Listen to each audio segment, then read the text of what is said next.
স্কুলে ধারে পড়ে গেছিলি? আমি কবিতা বলতে পারি রে, হ্যাঁ রে। কই একটা কবিতা বল শুনি। বলবো? হ্যাঁ বলবো? হ্যাঁ। বাঁশবাগানের মাথার উপর চাঁদ উঠেছে হই, এ জীবনে শুধু বাঁশ পেলাম, চাঁদটা পেলাম কই।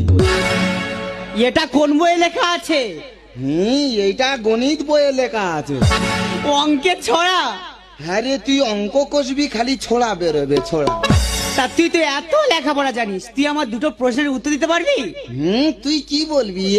আমার প্রথম প্রশ্ন হলো, মুরগির পা তো ছোট হয় কেন?